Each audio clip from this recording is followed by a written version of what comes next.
Hey everyone, title तो आपने पढ़ ही लिया होगा। हाँ, मैंने एक्सीडेंटली एक अच्छा एनिमे देख लिया। दरअसल ये थोड़ी सी लंबी कहानी है जिसे मैं आपको शॉर्ट में सुनाने की कोशिश करूंगा। तो बात ऐसी है कि एक दिन मैं इंस्टाग्राम चला रहा था और अचानक से एक रैंडम पोस्ट मेरे सामने आ गई जिसमें एक गर्ल एनिमे कैरेक्टर थी, पर मैं ठहरा जाकिर भाई का फैन, इसलिए मैंने उसे इग्नोर कर दिया। नहीं, ऐसा कुछ भी नहीं हुआ था। दरअसल उस गर्ल कैरेक्टर के ऊपर एक ज्यादा इंटरेस्टिंग चीज थी जिसने मेरा ध्यान अपनी ओर खींच लिया था। वहां पर बड़े बड़े बोल्ड अक्षरों में लिखा था, Rascal does not dream of bunny girl senpai. और जैसे कि आप सब जानते हैं, we humans are all curious creatures, इसलिए उस वक्त मैं भी बहुत ज्यादा क्यूरियस हो गया था इस लाइन को पढ़कर। बाद में पता चला ये एक एनिमे है। फिर तो मेरी क्यूरियोसिटी और बढ़ गई कि यार ये किस तरह का एनिमे है। जिसके बाद मैंने अपना बिग ब्रेन और क्लेवर माइंड लगा के सिर्फ नाम से ही इस एनिमे को डिकोड करने का सोचा। अब कुछ लोग सोच रहे होंगे कि भाई इतनी मेहनत करने की क्या जरूरत थी, सीधा सीधा जाकर गूगल पे नाम सर्च कर लेते, उस एनिमे से रिलेटेड एक बेसिक इन्फो मिल जाती, या फिर सिनॉप्सिस ही पढ़ लेते, वही काफी था। तो हाँ यार, ये एक अच्छा तरीका है, पर मुझे खुद से डिकोड करने का ख्याल इसीलिए आया क्योंकि मुझे लगा करके देखते क्या पता मजा आ जाए।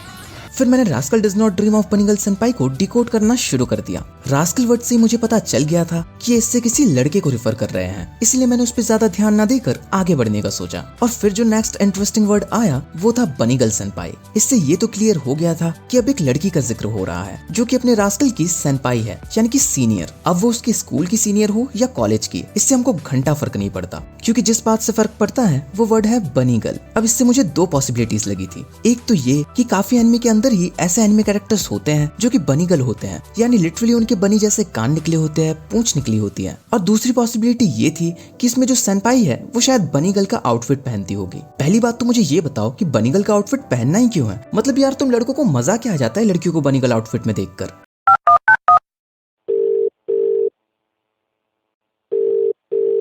हाँ रोई, मैं सौरभ बोल रहा हूँ। मैं जो तेरे लिए बनी गर्ल का आउटफिट लेकर आया था ना यार, तूने वो पहनकर फोटोज ही नहीं भेजी। कॉल काट दिया। गजब बेइज्जती है यार।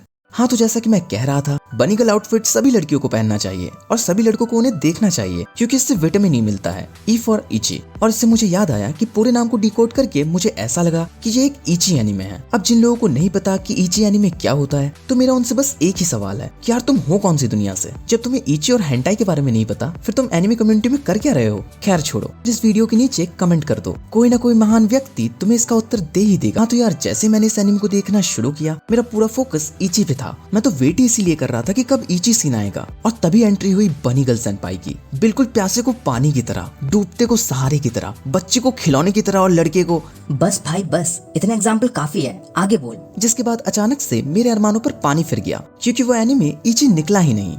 Why are we still here? Just to suffer. पर दोस्तों, इसमें इची छोड़कर लगभग वो सारी चीजें हैं जो मैंने एक्सपेक्ट भी नहीं की थी। मुझे तो इस सीरीज का कॉन्सेप्ट बहुत ही अच्छा लगा। ज्यादा स्पॉयलर्स न देते हुए आपको कुछ बातें बता देता हूँ। इस स्टोरी में यंग जनरेशन के बीच एक बीमारी फैली होती है जिसे इस सीरीज के अंदर नाम दिया है प्यूबर्टी सिंड्रोम। एग्जैक्टली ये किसी तरह की डिजीज नहीं होती, बल्कि एक तरह का सुपरनैचुरल फिनोमेना होता है। मैं ज्यादा डिटेल में नहीं बताऊंगा वरना मेजर स्पॉयलर्स मिल जाएंगे। इस सीरीज में हमारे मेन कैरेक्टर और उसकी छोटी बहन का रिलेशन मुझे बहुत पसंद आया। इस चीज को काफी अच्छी तरीके से दिखाया गया है। साथ ही साथ फ्रेंडशिप जैसे एस्पेक्ट में भी राइटर ने किसी तरह की कोई कमी नहीं छोड़ी। एंड ऑब्वियसली रोमांस, वो तो अलग ही लेवल का है। देखो यार, मेरा first favourite genre romance drama ही है, पर मैं क्वालिटी कंटेंट देखना ही प्रेफर करता हूँ, ना कि वही हमेशा से रिपीट होने वाला ट्रैश कंटेंट। वैसे मेन कैरेक्टर की बात करें तो वो थोड़ा बहुत आपको अयानो कोजी वाली वाइब देगा, क्योंकि ये भी मोस्ट ऑफ द टाइम चेहरे पर कोई इमोशन नहीं दिखाता। पर मुझे पता चल गया कि आखिर इस बंदे को इस सीरीज में रास्कल क्यों बोलते हैं, क्योंकि आसान शब्दों में। पर अनोखी बात यह है कि ये बिल्कुल स्ट्रेट फेस के साथ अडल्ट जोक मारता है, इसलिए अगर आपकी एज 13 साल से कम है तो प्लीज इस एनिमे से दूर ही रहें। बाय द वे, इस एनिमे ने मुझे इमोशनल भी कर दिया था, जिसकी मैंने सबसे कम उम्मीद की थी। और मैं आपको बता दूं, इसकी एक मूवी भी है जिसका नाम है rascal does not dream of a dreaming girl, और इसे देखना भी बहुत जरूरी है, क्योंकि इसी मूवी के साथ ये सीरीज कंक्लूड होती है। You should definitely give it a try. और मुझसे कोई उम्मीद मत रखना, हर चीज बीस्ट फैंटेसी एक्सप्लेन नहीं करेगा। So until next time, beast fantasy signing out.